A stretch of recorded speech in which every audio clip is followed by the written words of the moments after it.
सभी को नमस्कार। यहाँ उपस्थित आदरणीय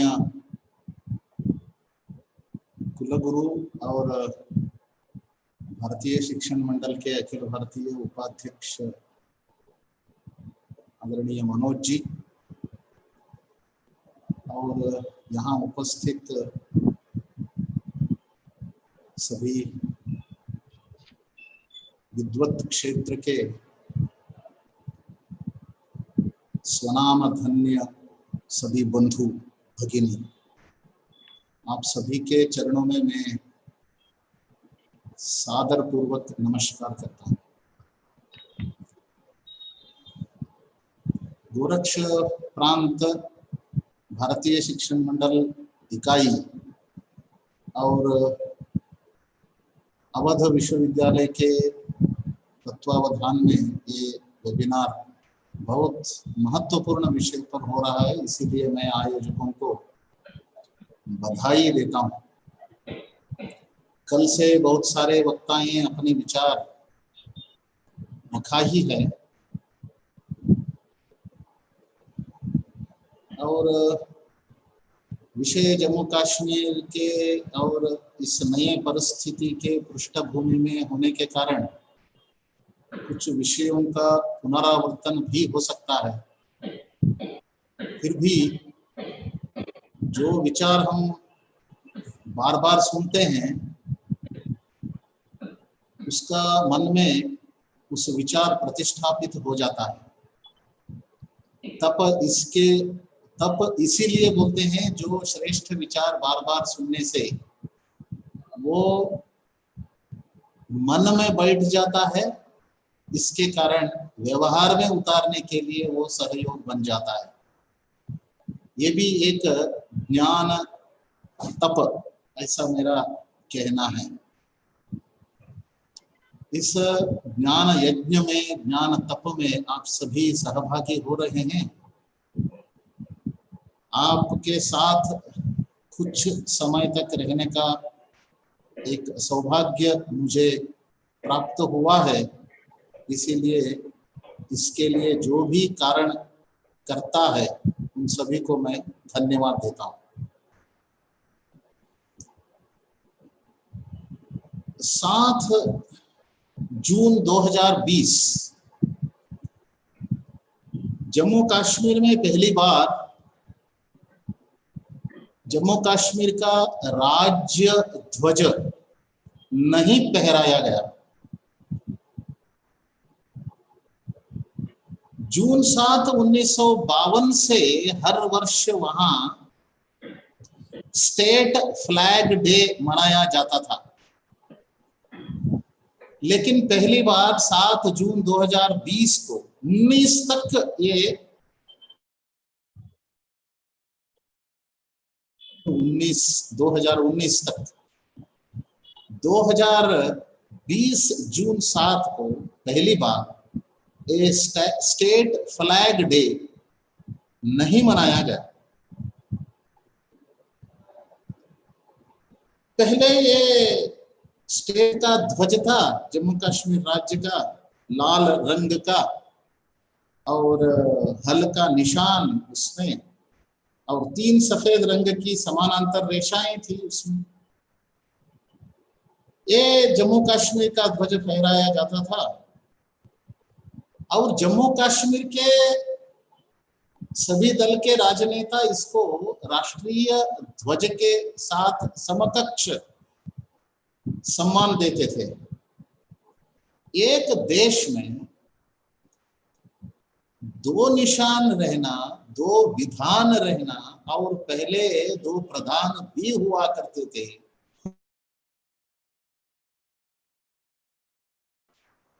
विडंबना थी। ये विडंबना 5 अगस्त को समाप्त हो गई। इसमें 7 जून 1952 को संविधान सभा में जम्मू कश्मीर के तत्कालीन प्रधानमंत्री शेख अब्दुल्ला जी ने, उन्होंने विषय रखते हुए कहता है, एक प्रस्ताव रखते हुए we resolve that the national flag of Jammu Kashmir state, ऐसा संबोधन करता है वो बात करते समय।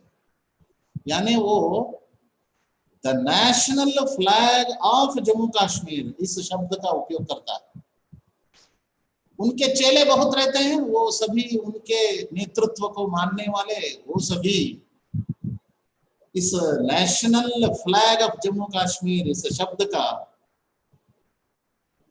बार बार उपयोग करते हुए उसका समर्थन करते हैं। इसको सुनने के बाद हमको लगता है कि शेख अब्दुल्ला जी का मानसिकता किस स्थिति में थी। देश विभाजक मानसिकता से युक्त ऐसे नेताओं के कारण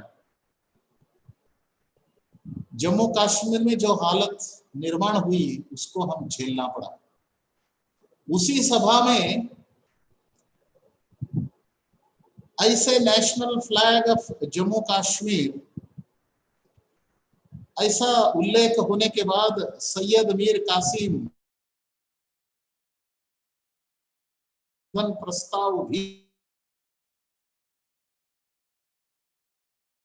कि उपयोग बिल्कुल नहीं करना चाहिए। बाद में उसी सभा में उस शब्द को हटाया गया। बाद में स्टेट फ्लैग ऐसा वो रह गया। 5 अगस्त को जो एक कलंक था, 5 अगस्त 2020, इस कलंक से भारत और कश्मीर विशेषतः इस कलंक से मुक्त हुआ। अर्जुन जी समय कश्मीर के बारे में उन्होंने जिक्र किया, वो सरस्वती का मूल स्थान है, शंकराचार्य जी का साधना स्थल है। ऐसे स्थान कलंकित हुआ था। 1952 से एक कलंक वहां विद्यमान था। आज के जो केंद्र के नेतृत्व 5 अगस्त को एक साहसिक और ऐतिहासिक निर्णय लेते हुए इस कलंक को मिटाने में, हटाने में बहुत बड़ा योगदान दिया, ऐसा मुझे लगता है। ये ऐतिहासिक है और साहसिक भी।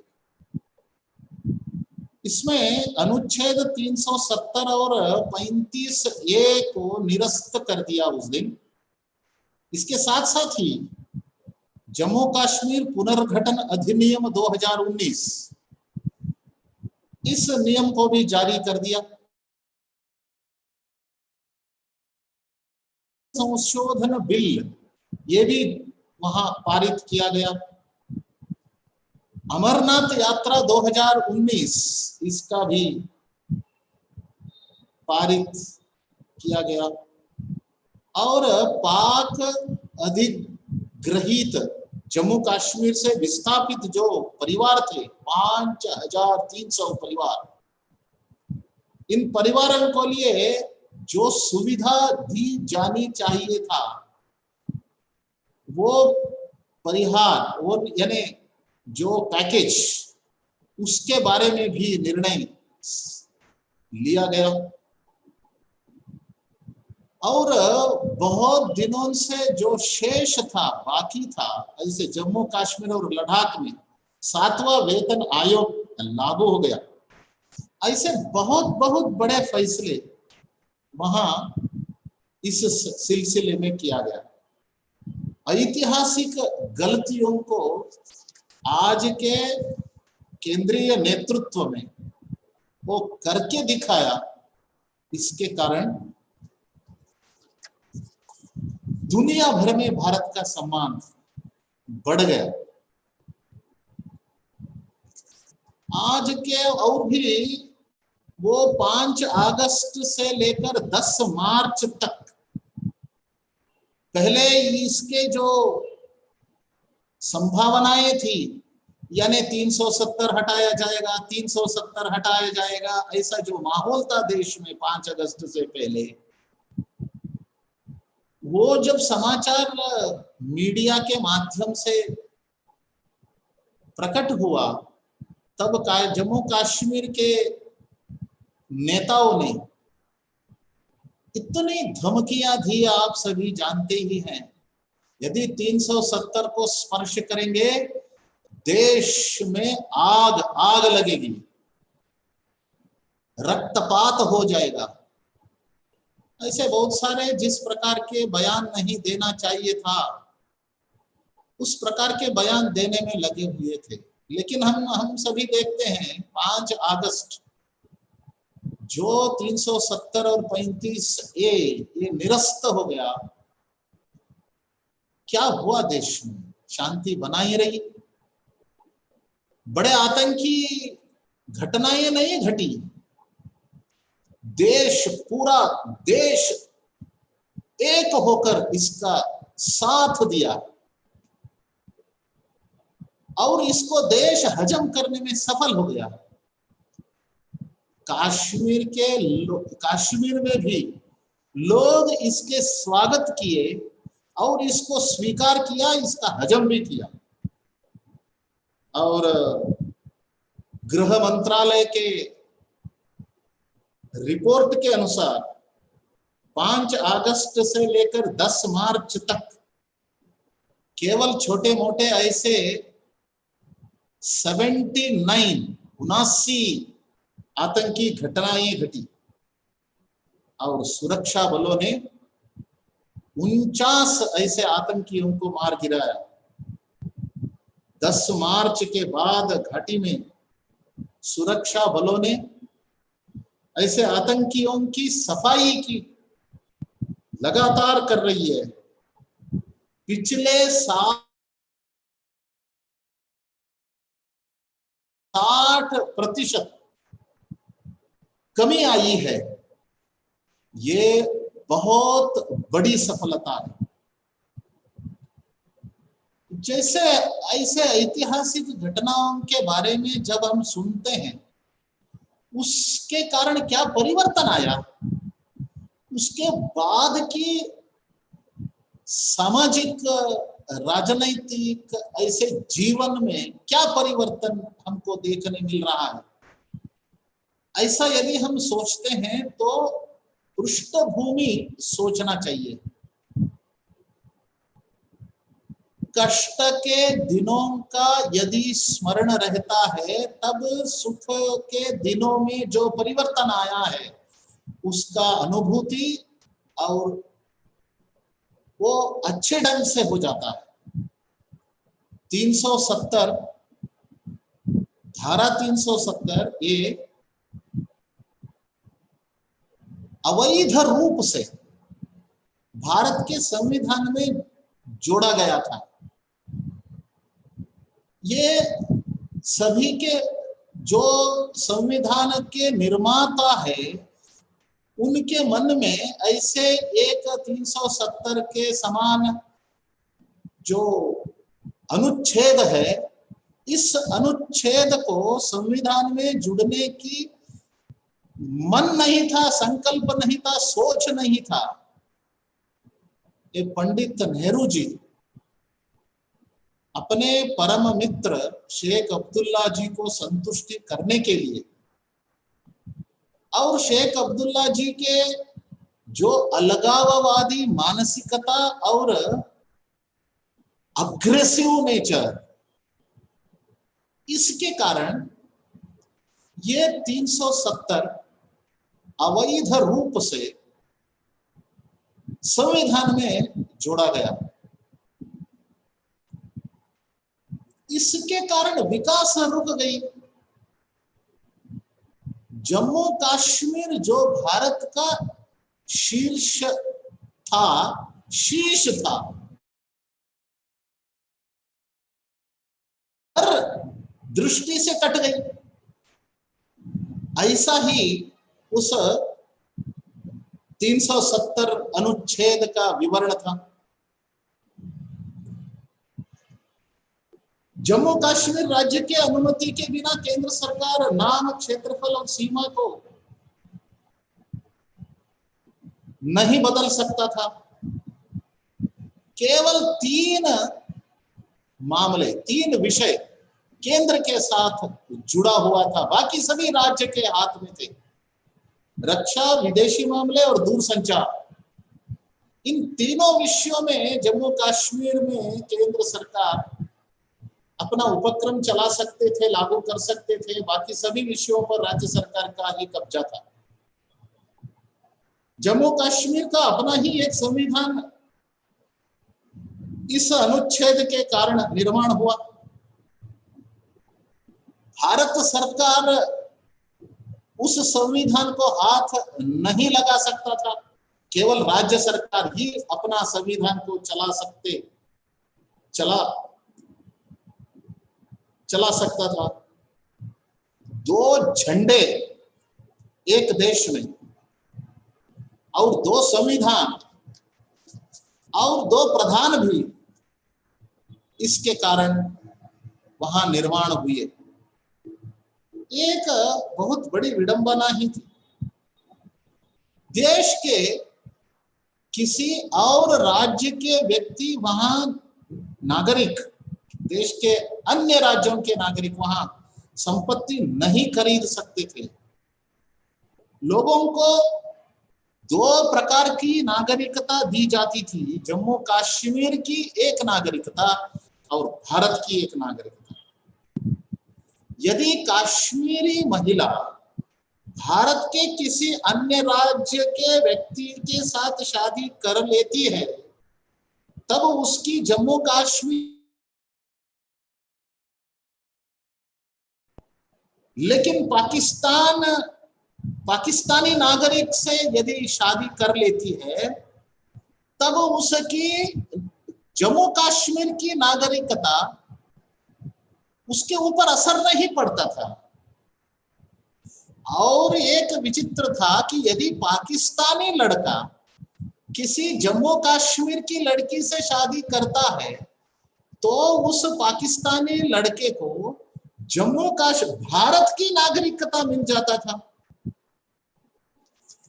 और देश में यदि कोई भारत के नागरिक भारत छोड़ के विदेश चला जाता है वहीं पे निवास करने के लिए, तब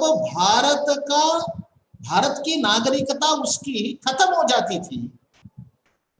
परंतु यदि कोई जम्मू कश्मीर का नागरिक पाकिस्तान चला जाता है और वापस आ जाता है, तो उसकी भारत की नागरिकता खत्म नहीं होती, फिर से उसको भारत की नागरिकता मिलती। और जम्मू कश्मीर में इस अनुच्छेद के कारण जो राष्ट्रगान, राष्ट्रध्वज, ऐसे राष्ट्र के कई सारे प्रतीकों का अपमान किया जाता है, ये अपराध के श्रेणी में नहीं आता है इस अनुच्छेद के कारण। और ऐसे देश में जो आर्थिक आपातकालीन स्थिति निर्माण हो जाती है, तब केंद्र सरकार देश में आर्थिक आपातकालीन स्थिति का घोषणा करती है। ये प्रावधान इस अनुच्छेद के कारण केंद्र सरकार आर्थिक आपातकालीन स्थिति को जम्मू कश्मीर में घोषणा नहीं कर पाती थी।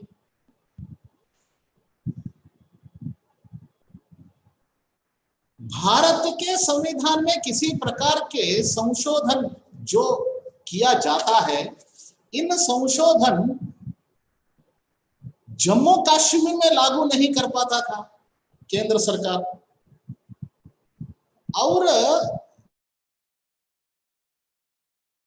था कि इस अनुच्छेद को लागू करते समय ये अस्थायी ऐसा कहकर उसको लागू कर दिया गया।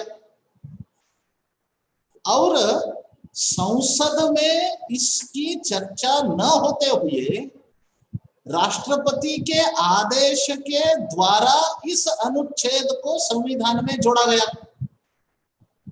और अस्थायी ऐसा लिखित रूप से जोड़ा भी गया। और अस्थाई होने के बाद इसको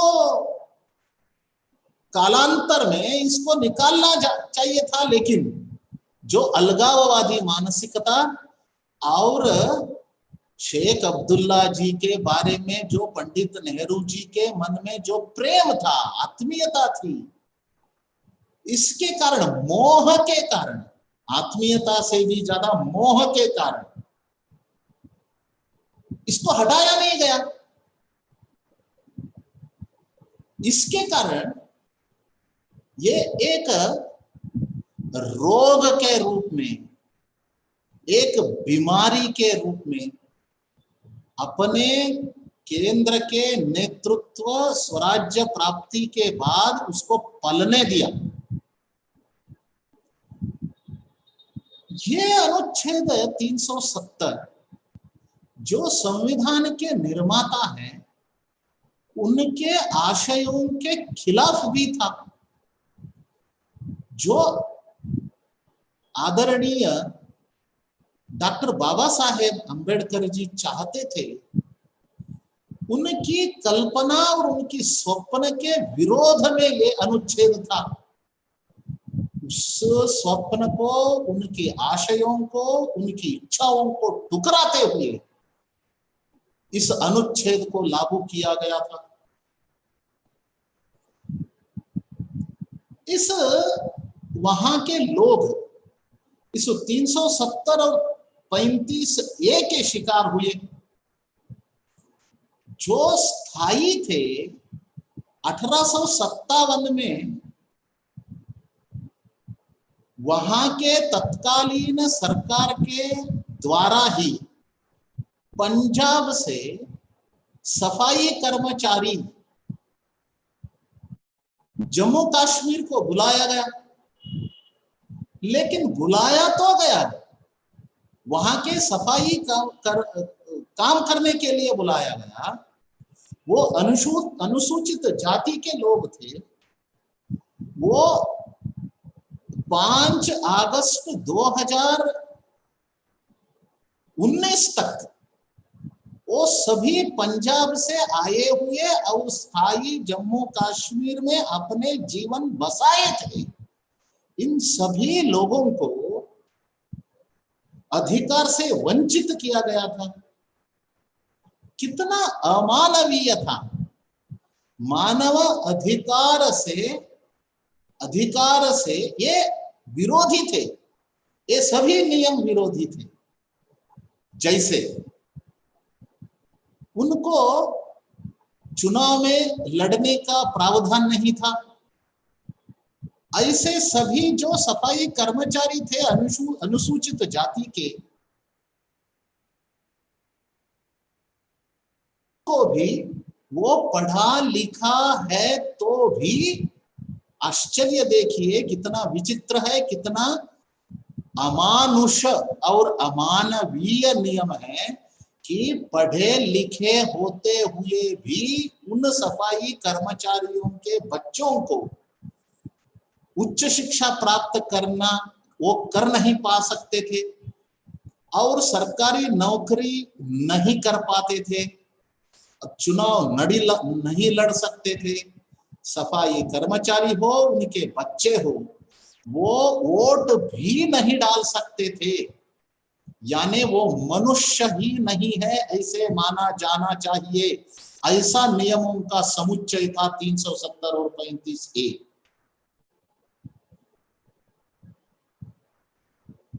और केवल सफाई कर्मचारी मात्र नहीं,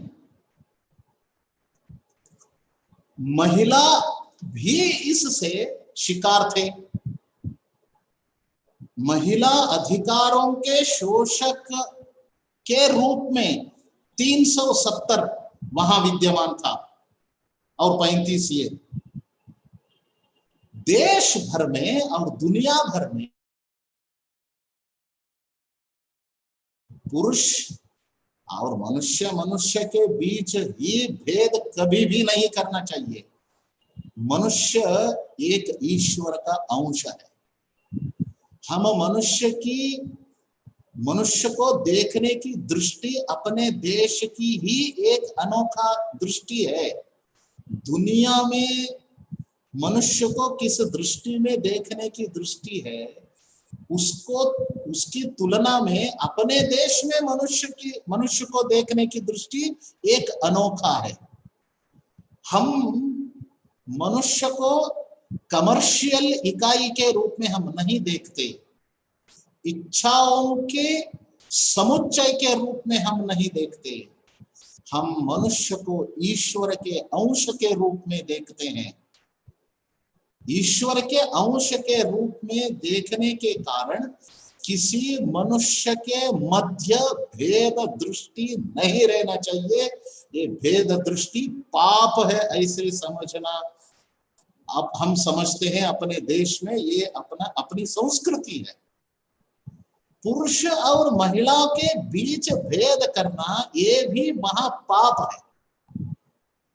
महिला एक श्रेष्ठ व्यक्तित्व है, वो मां के दृष्टि से देखना चाहिए। पुरुषों से भी ज्यादा महिलाओं को इस देश में सम्मान मिल रहा है, लेकिन 370-35 ए के कारण ये दृष्टि की क्षति हो गई। उधर जम्मू कश्मीर में स्थायी निवासी महिला जो परमानेंट रेसिडेंट सर्टिफिकेट रखने वाली महिला, चाहे किसी भी धर्म से हो, यदि किसी बिना पीआरसी परमानेंट रेसिडेंट सर्टिफिकेट वाले एक पुरुष से शादी विवाह करती है तो अपने राजनैतिक, शैक्षणिक और अधिकारों को वो खो जाती है और संपत्ति के ऊपर अधिकार से भी वंचित रह जाती है। ये कितनी विडंबना है। इसके कारण आप जरा सोचिए, महिलाओं के ये अधिकार छीन लेने के कारण जम्मू कश्मीर राज्य में लगभग आधी वंचित हो गए। आधी आबादी मात्र मानव अधिकार से वंचित हुआ, इतनी मात्र नहीं, इसकी और विडंबना और एक विषय है विडंबना की, यानी ऐसी विवाह कर लेती है बिना पीआरसी पुरुषों के साथ, वो स्वयं अपने अधिकार से वंचित रह जाती है। इतनी मात्र नहीं, उस महिला के बच्चों को भी सरकारी नौकरी में जाने की, उच्च शिक्षा प्राप्त करने की और चुनाव लड़ने की और वोट डालने का अधिकार से वो उस महिला के बच्चे भी वंचित रह जाते हैं। ये क्या मनुष्यत्व का रूप है क्या? ये मनुष्यत्व ही नहीं है। ऐसे कानून 70 वर्ष तक हमने पलने दिया, हमने इस देश में झेला। इस पाप के ये जो केंद्र के नेतृत्व इतने साल तक इतना अमानुष, अमानवीय, पाशवी नियमों को पालन करने की मजबूरी में रखा राज्य को, वो किसी पनिशमेंट से भी बहुत ज्यादा हो जाता है। उनको किसी प्रकार के दंड देने से भी इस पाप से वो मुक्त नहीं हो पाते। ऐसे केवल आधी आबादी मात्र नहीं और उनके बच्चे, ऐसे यदि हम सोचते हैं तो और भी कुछ फीसदी ये मानवाधिकार से वंचित रह गए थे। ये सभी पापों से मुक्त हो गए जम्मू कश्मीर के लोग 5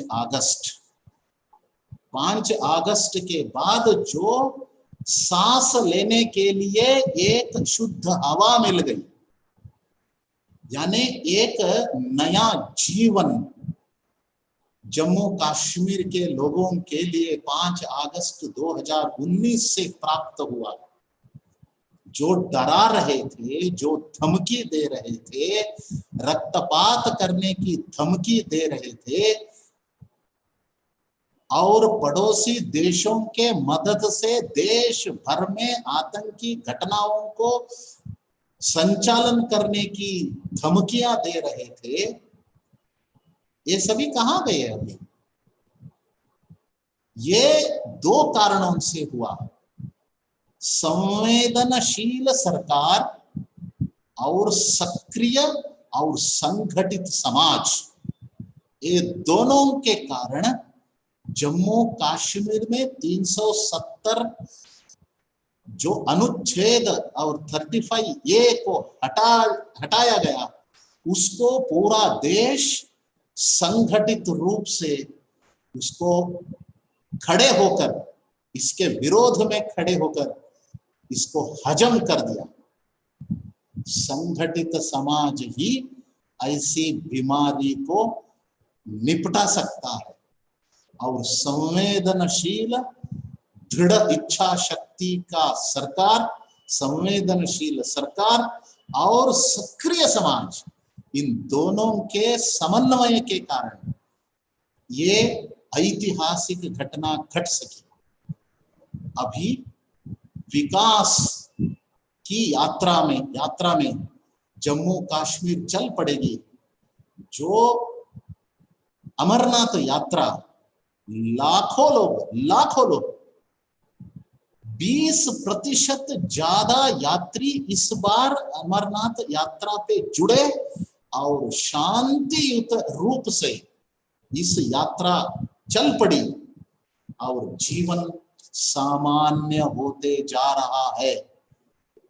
और जो देश के विद्रोही थे, उनको जिस प्रकार को दमन करना चाहिए, अपनी सेना वो आतंकियों को सफाई करने में लगातार अपनी जो प्रक्रिया उपक्रम जारी रखी है, इसके कारण जो देशभक्त है, देश के साथ जुड़ना चाहते हैं, विकास चाहते हैं, भारत के साथ रहना चाहते हैं, ऐसे लोगों का आवाज अभी बढ़ गया है, आवाज मिल गया है ऐसे लोगों को। इसके कारण अभी जो विकास की प्रक्रिया शुरू हुई है, इसके कारण कश्मीर जो 47 से पहले का, यानी 52 से पहले जो वैभव था, जो विकास हो रहा था, दुनिया के सभी लोगों को पर्यटन के रूप से स्वागत कर रहा था, उसी स्थिति पे कश्मीर पहुंचेगा और सरस्वती का एक निवास स्थान बनेगा और शिक्षा प्राप्त करने के लिए वहां के अपने बंधु भटकना नहीं पड़ेगा और पूरा के पूरा कश्मीर के अपने सभी जनता लोग अपने रक्त मांस को बांट कर वहां जी रहे हैं, अपने सारी भारतीय देश के साथ जुड़कर रहेंगे। देश जो विश्व गुरु बनते जा रहा है, जो विकास की यात्रा पे चल पड़ी है, उस श्रेष्ठ यात्रा में जम्मू कश्मीर के लोगों के योगदान, उसके साथ साथ भी मैं लद्दाख के जनता का योगदान भी स्मरण करना चाहता हूं। उनका योगदान भी देश की जो समग्रता है, अखंडता है, इसमें लद्दाख के लोगों के योगदान भी बहुत बड़ी मात्रा में हमको स्मरण करना चाहिए। उनका बलिदान भी है। इसीलिए ये जो ऐतिहासिक घटना घटी है, इसके कारण जम्मू कश्मीर भी शेष भारत के साथ जुड़कर जो विकास यात्रा में अपना कदम से कदम मिलाकर आगे बढ़ेगी, ये मैं आशा करता हूं। पूरा देश इसको साथ देते हुए जो भारत का शीश बीमारी से जो त्रस्त हुआ था, उससे अभी वो शीश अभी अच्छा हो गया है। अभी दुनिया में शीश उठाकर हम चल सकते हैं, गर्व के का महसूस करते हुए अपनी विकास यात्रा में हम चल सकते हैं। ऐसे प्रणाम।